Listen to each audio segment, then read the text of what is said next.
기쁨 되십니다. 주님은 언제나 선하신 분이십니다. 함께 고백합니다. 주 앞에 나와 찬양하라. 나의 기쁨이 되신 주께 여호와 우리의 하나님 God is good all the time. 우리를 지으신 아버지 나는 그분의 기쁨 되네. 여호와 우리의 하나님 all the time God is good. 좋으신 하나님 그의 사랑 영원하네. 주의 선하심 언제나 함께 하시네. 함께 My God is good. 아멘.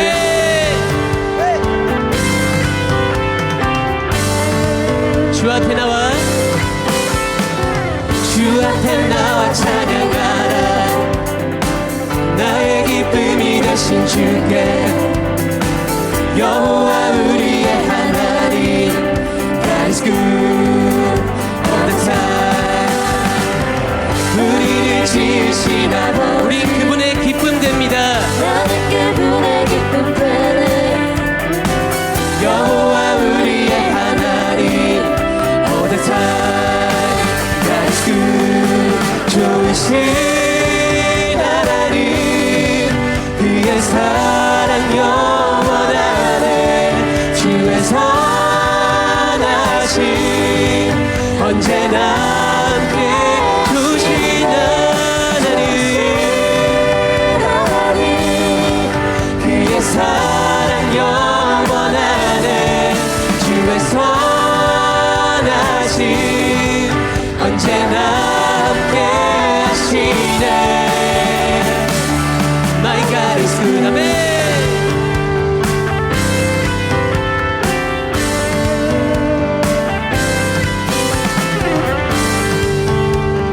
우리 함께 주님을 갈망하는 마음으로 고백하기 원합니다.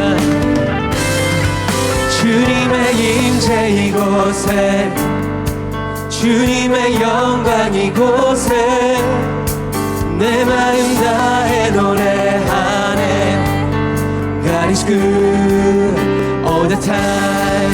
주님의 임재 이곳에 주님의 영광 이곳에 내 마음 다해 노래하네. God is good all the time.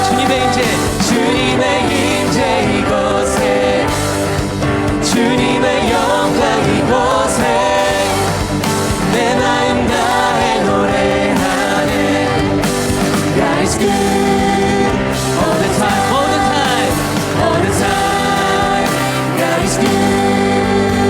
Yeah. 좋으신 하나님 그의 사랑 영원하네. 주의 선하심 언제나 함께 주신 하나님 그의 사랑 영원하네. 주의 선하심 언제나 함께 고백합니다. My God is good. 아멘. 선하신 주님 우리와 언제나 함께 계시는 주님 이 시간 우리가 주님 한 분만을 찬양합니다. 주님 홀로 높임 받아 주시옵소서. 아멘. 우리 주님께 감사의 영광의 박수 올려드리기 원합니다. 아멘. 제가 졸업하고 1994년도에 감리교 신학대학교를 만나고 그리고 이 선지동산에서 올라와서 너무 큰 축복은 너무 귀한 선생님들을 만났다는 거예요. 그 선생님들을 통하여 인생의 방향을 정했고 그 선생님들의 따스함과 또 반겨주시는 그 성실함과 신뢰가 되는 일들로 인하여 사람의 관계에 대한 소망이 있었습니다. 그런데 진짜 축복은 가장 큰 이 선지동산에 올라와서 축복은 제 동기이자 제 친구이자 제 아내인 9사학번 기독교 교육학과 같이 공부한 제 반려자를 만나서 지금까지 함께 하고 있다는 게 너무 행복합니다. 학교의 이야기의 추억이 너무 많고요. 서로 고민했던 흔적들을 이야기할 때마다 더 뜨거워지고요. 그래서 여러분, 다른 데서 만나지 마시고 학교 안에서 만나십시오. 학교 안에서 좋은 사람 만나도록 기도하시고 그 만남의 축복이 여러분의 삶에 풍성하기를 기도합니다. 뭐 세상에 나가봤자 별 볼 일 없는 것 같아요. 주님 은혜 안에서 만나는 것이 축복이고 또 그 안에서 또 함께 이야기하는 것이 얼마나 기쁨인지 몰라요. 함께 그 동역자이자 동기이자 친구와 첫 목회를 강원도 고성으로 갔습니다. 민통선이라고 하는 곳으로 갔어요. 그런데 그 지역에 우리가 목회하는 교회는 출입증이 있어야 했어요. 그래서 교인들을 밭으로 또 친방을 가려면 그 군대에서 허락된 승인된 출입증을 가지고 가야 했거든요. 지금도 그걸 가지고 있어요, 저희가. 근데 그 일들로 갈 때 제가 첫 목회를 나갈 때 이렇게 늘 감리교 신학대학에서 찬양을 불렀거든요. 푸른 바다 나선이 몸 섬만 빼고 가오리다. 왜냐하면 배멀미를 너무 제가 심하게 해가지고요, 섬은 갈 자신이 없었어요. 그래서 섬만 빼고 가겠다고 했더니 하나님이 보내신 곳이 어디냐면 오지산골. 여러분, 오지산골이라고 하는 의미를 아세요? 오지산골은 어떤 것이냐면요, 먼저 택배가 안 됩니다. 택배가 오질 않습니다. 심지어 인터넷도 안 되고요. 지금은 그 지역까지 TV도 다 들어왔는데 그때 저희가 갈 땐 TV도 없었습니다. 라디오 하나 있었거든요. 라디오를 틀면 김정은 위원장님께서 위대한 김정은 위원 막 이렇게 나와요. 북한 방송이 훨씬 잘 들렸어요. 그분이 어느 학습장에 갔고 어느 공장에 들렸고 어느 공장에 갔고 이 일로 계속 하루 종일 야, 그 사람 철인이야. 6시부터 밤 12시까지 계속 돌아다녀.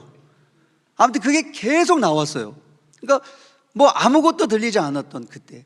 그래서 택배를 받으려면 읍내 면사무소 가서 인터넷으로 주문하고 가까운 교회로 배송을 하고 목사님한테 목사님 우리 거 갈 거예요. 제 이름으로 있으니까 뜯지 마세요 하고는 도착했다고 연락받으면 거기 30분 차 타고 가서 그 택배를 가져오던 그곳이 오지산골입니다. 그곳에 제 아내와 제가 함께 대학을 공부했고 이제 30대 초반에 가장 많이 공부한 가장 젊은 사람, 유일하게 한 80여 명이 모인 가구가 살았던 동네였는데 유일하게 가장 젊고 가장 많이 공부한 그 두 사람이 거길 갔어요. 그 교회에 20년 동안 여자 목사님이 혼자 목회를 하셨고 은퇴를 하신 다음에 총각 목사님이 또 4년 동안 목회를 하시고 이제 처음으로 부부가 목회를 하는 현장으로 간 거예요. 동네 분들이 제 아내를 뭐라고 불러야 될지 모르는 거예요. 20년 동안 여자 목사님이었고 그리고 그 4년 동안은 남자 목사님 혼자 목회를 했기 때문에 옆에 부인이 있는 걸 본 적이 없는 거야. 그래서 이들이 마을에 관해서 뭐라고 부를까 회의를 하고 교회 여자. 그래서 그 교회 여자와 전도사가 꿈을 꿨어요. 교회 여자야, 전도사야, 우리 꿈꾸자. 우리가 가장 젊으니까 우리가 가장 여기에서 많은 걸 배웠으니 많은 건 나눠드리고 사랑하며 이 현장을 목회하자. 그래서 얼마나 열심히 했는지 몰라요. 첫째가 이제 태어나서 그 아이를 유모차에 싣고 가면, 유모차에 이렇게 좀 밀고 가면요, 마을에 아이가 한 명도 없었기 때문에 그 아이가 들어가면 무조건 문을 열어줬어요. 교회를 다니든 안 다니든. 아기 왔어요 그러면 무조건 문을 열어줬어요. 그 들어가서 아내가 이런저런 믿든 믿지 않든 마을 분들하고 대화를 하다 보면 내일 빠마하러 가야 되고 그 다음날 무슨 병원 가야 되고 뭐 시장은 언제 가야 되고 막 이런 얘기를 막 들려줘요. 근데 그 마을에 아침 일찍 한 번 버스가 있었고 그리고 저녁 일찍 버스가 있으니까 그걸 타고 들어오지 못하면 오지를 못하시는 거예요. 그리고 그 버스를 타고 나가지 못하면 나가질 못하시는 거예요. 그때 우리 뭐 할까 하다가 깨달았던 게 뭐냐면 봉고차로 제가 운전해 드렸어요. 오늘은 빠마 하시는 분들 아침 10시에 출발합니다. 너무너무 좋아하시고, 오늘은 병원 가시는 분들 거진읍과 또 속초까지 다녀올 겁니다. 먼저 거진에 내려드리고 속초 갔다가 그분 다시 모셔다 드리고 거진에서 기다리시는 분들 다 태워서 집으로 오는 거예요. 하루하루가 우리는 사랑을 부어준다고 생각했어요. 그런데 7년 목회를 하고 그곳을 나올 때 깨달은 한 가지가 있어요. 사랑을 나눠주겠다고 했는데 뒤돌아봤더니 사랑만 받고 왔어요. 눈이 가득 내리면 허리까지 쌓이거든요. 그러면 어딜 갈 데가 없어요. 그런데 전도사 양반 뭐 먹고 있어? 하고 그 눈을 헤치고 오셔서 동치미 하나 놔주시고 가시고, 그리고 교회 여자가 제일 좋아하는 게 뭐였냐면 고기였어요. 고기. 근데 그 민통선은 가끔 멧돼지가 잡혀요. 그런데 어린 멧돼지가 잡히면, 큰 멧돼지는 맛이 없거든요. 근데 어린 멧돼지가 잡히면, 이건 일부러 잡으려고 한 게 아니라 잡힌 거예요. 근데 잡히면 마을회관에서 고기 좋아하는 교회 여자 빨리 부르라고. 그래서 교회 여자가 달려가서 너무 맛있다고 너무 맛있다고, 그 먹는 모습이 선해요.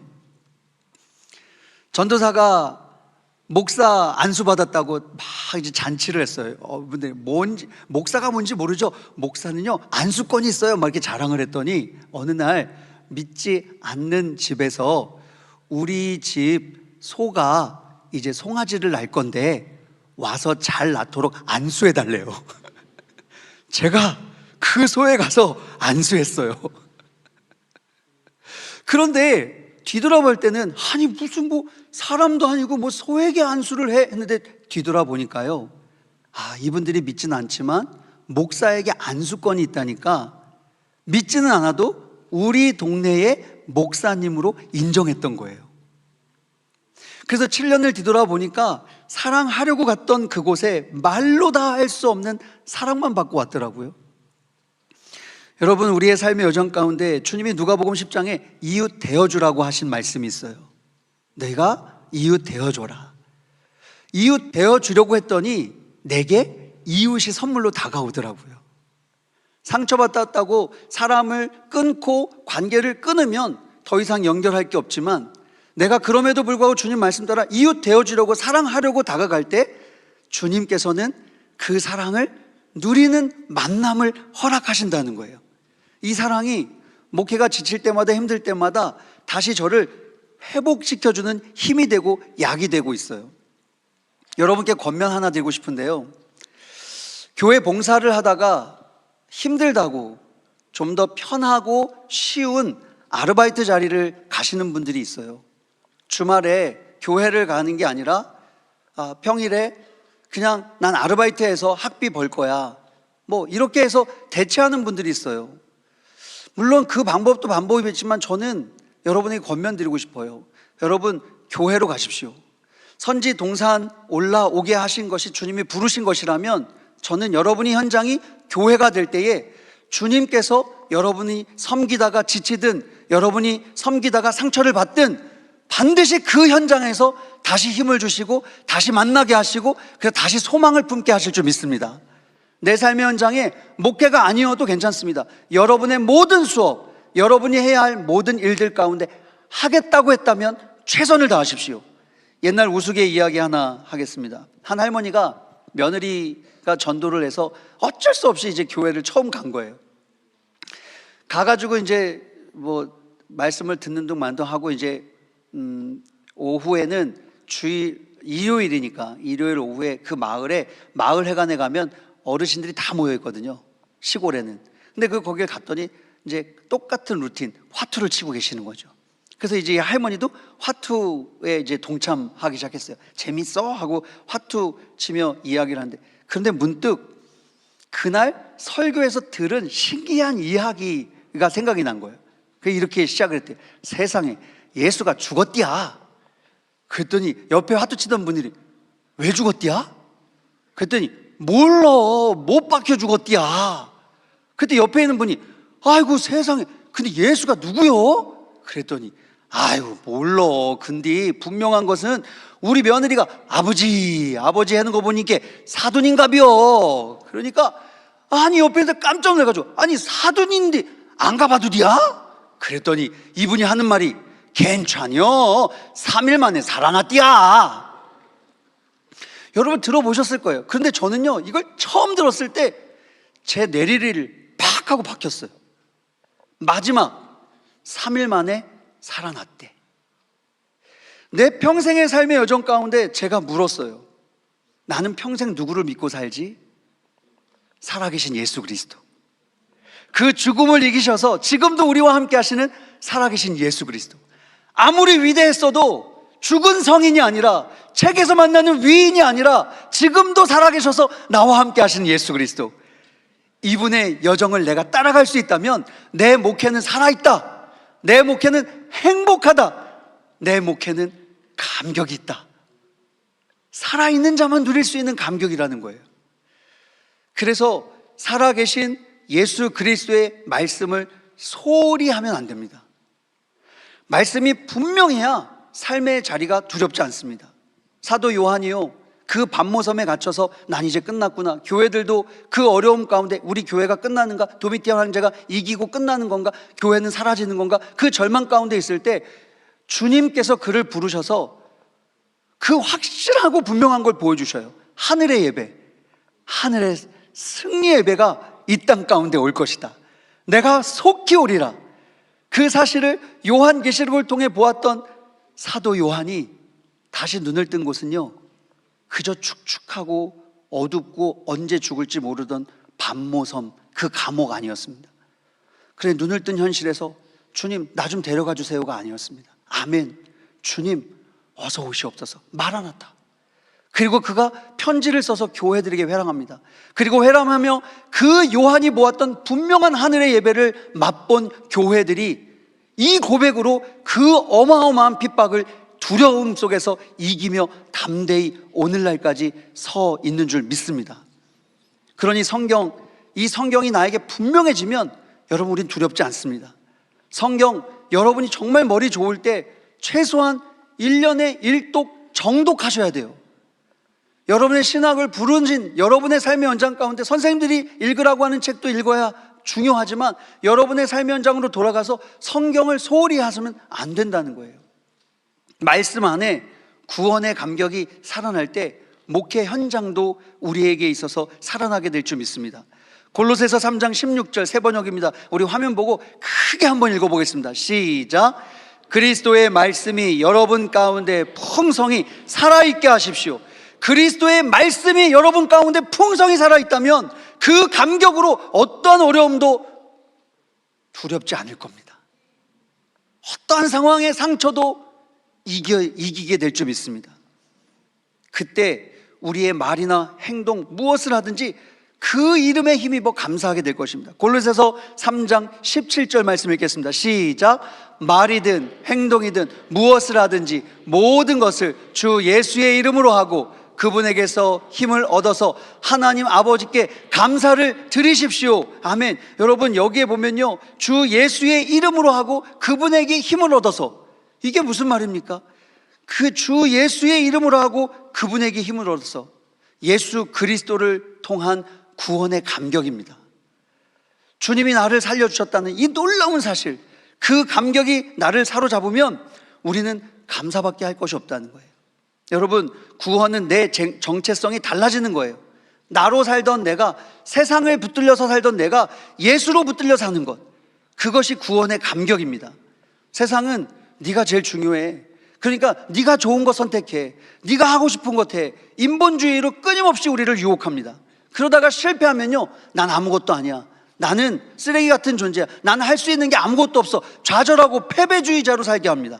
그러나 다니엘과 같이 하나님의 백성이요 하나님의 자녀임을 분명히 알았던 그 한 사람은 어떤 상황에서도, 심지어 왕의 조서가, 그 죽음의 조서가 찢긴 걸 알면서도 그는 하나님께 무릎 꿇습니다. 세상에 무릎 꿇지 않습니다. 여러분, 우리는 내가 아는 지식으로 살면요 자꾸 잴 뿐입니다. 교회가 더 사례를 많이 주나? 아르바이트가 비용을, 월급을 더 많이 주나? 교회가 내가 좀 더 쉬운 현장인가? 아르바이트가 더 쉬운 현장인가? 끊임없이 우리는 잽니다. 또 교회로 가도 교회에서 힘들게 합니다. 교회에서 상처받게 합니다. 저는 그래서 교회를 갈 수가 없습니다. 성도님들이, 선생님들이 저를 도와주지 않아요. 그래서 저는 외롭고 제가 아무리 하려고 해도 할 게 없어요. 요즘 신앙이 없어서 시대가 너무 어두워요. 그래서 소망이 없어요. 다 나를 재면 남 탓하게 되어 있습니다. 다 내 지식으로 생각하면 남 탓할 것밖에 없습니다. 그러나 그 지식을 초월하는 그리스도의 사랑, 그 구원의 감격, 그 사랑을 알게 될 때 우리는 하나님께 무릎 꿇게 될 줄 믿습니다. 에베소 3장 19절 한번 읽어보겠습니다. 시작. 지식을 초월하는 그리스도의 사랑을 알게 되기를 빕니다. 그리하여 하나님의 온갖 충만하심으로 여러분이 충만하여지기를 바랍니다. 여러분, 저는 일평생 살아가는 동안 여러분이 말씀을 읽을 때 여러분의 지식을 초월하는 그리스도의 사랑을 알게 되기를 소망합니다.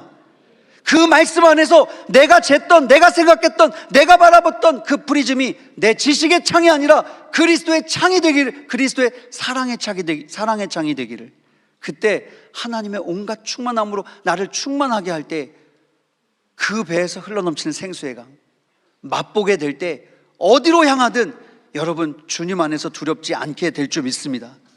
목회는 살아계신 구원의 감격, 그 예수를 얻는 것이고, 그리고 죽은 세상의 헛된 것을 버리는 것입니다. 그때 우리는 목도할 것이고, 그때 우리는 회복할 것이고, 그때 평생 이 말씀을 붙들고 살아가겠다는 배움의 현장을 놓지 않게 될 줄 믿습니다. 여러분, 이 구원의 감격으로 나아가십시오. 목회의 현장을 두려워하지 마시고 여러분의 신학도로서 선지동산에 오르게 하신 주님의 그 명령을 확실히 붙잡고 다시 세상의 교회로, 다시 세상으로 나아가서 일평생 함께 주님을 배우며 섬길 때에 만나게 하실 사랑, 만나게 하실 감격, 만나게 하실 회복 놀라운 줄 믿습니다. 아주 오래전 우리 목원대학교 설립 초기 지원자 모집에서 이호은 목사님이 쓴 글을 선배 목사님이 저에게 과거를 기억하며 들려준 게 있어요. 저는 이걸 적어놓고 가끔 읽어요. 제가 화면 보고 읽겠습니다. 한번 화면 띄워주십시오. 이 길은 금과 은은 없다. 이 길은 부귀와 명예도 없다. 이 길은 고난과 핍박이 앞장서며 이 길은 너의 젊음을 송두리째 요구할 것이다. 그러나 이 길은 너의 삶을 가장 위대하게 할 것이다. 오라, 이 목양의 길로 가라. 주께서 너와 함께 하시리라.